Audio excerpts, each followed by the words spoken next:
एक शादी में लड़के के बड़े भाई ने 7 वचन छोटे भाई के होने वाली बीवी से लिया। दोस्तों, इन बातों का ध्यान ना रखने के वजह से ही परिवार टूटता और कहीं भी रिश्ता सही नहीं रहता। ध्यान देना, पूरा सुनना। 13 तारीख शादी के दिन शादी लड़की के घर में ही हुआ। इस दिन लड़का का बड़ा भाई 7 बजे सुबह पंडित का पूजा का सारा सामान और पंडित को लेकर लड़की के घर पहुंचा और अपने घर से भी सबको 9-10 बजे निकलने के लिए कह दिया था। लड़का वहां पहुंचकर सब कुछ बनाने में साथ दिया, क्योंकि आधा से ज़्यादा लोग पिए हुए थे। उनका सर पैर किधर है उन्हें खुद पता नहीं था और बस घूम ही रहे थे पी के।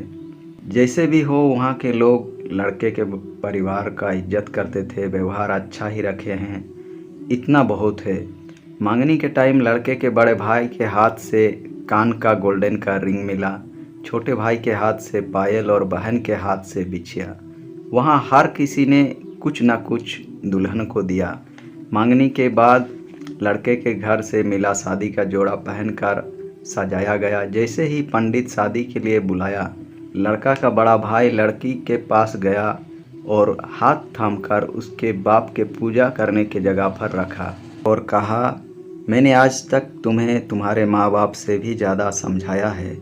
तुम्हारे अनेकों गलतियों को माफ़ करते हुए भी अच्छा बुरा सही गलत फ़र्क बताया है। कभी तुम्हारा बुरा नहीं चाहा और अब जो मैं कहूँगा तुम्हारी ज़िंदगी के भलाई के लिए ही कहूँगा। बस इन बातों को हमेशा याद रखना। परिवार को बिखरने की कोशिश कभी नहीं करोगी, झूठ नहीं बोलोगी, घर की बात बाहर नहीं करोगी और बाहर के लोगों के बातों से घर में नहीं लड़ोगी। उनकी फालतू बात सुनोगी ही नहीं।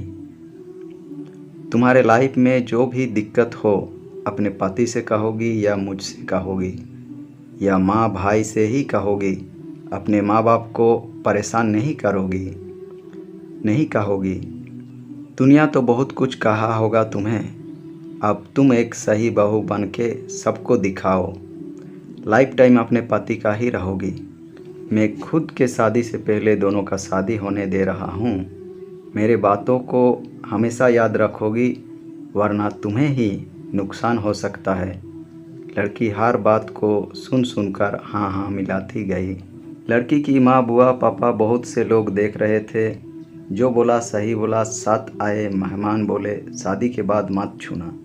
नहीं छूऊंगा, इसलिए तो अभी सब कुछ कहकर समझा दिया।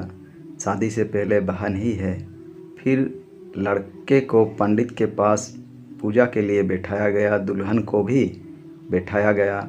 शादी हो गई। सब दुल्हन को विदा कर दिए। लड़का का बड़ा भाई खाना खाया। विदाई के बाद लड़की की माँ बहुत रोई, चुप नहीं हो रही थी। अब लड़के का बड़ा भाई सामने गया, बैठा कर कंधे पे हाथ रख कर कहा, चाची, तुम्हारी कई वर्षों का सपना था अपनी बेटी को उस घर में दूं। आज आपका ही सपना पूरा हुआ, फिर रो क्यों रही हो? क्या वो कोई नया घर गई है जो चिंता होगा कि मेरी बेटी कैसी होगी वहाँ? आप तो सबको अच्छी तरह से जानती हो, और वो भी तो अपनी इच्छा से उस घर में गई है। उसे भी वही परिवार पसंद है। सब कुछ खुशी से ही हुआ, फिर रो क्यों रहे हो? जब भी मन करे देखने चल जाना या बुला लेना। लड़की की माँ चुप हुई। सब कुछ सही से हुआ। अब लड़की अपने लाइफ में आगे कैसे रहेगी ये तो उसके ऊपर है।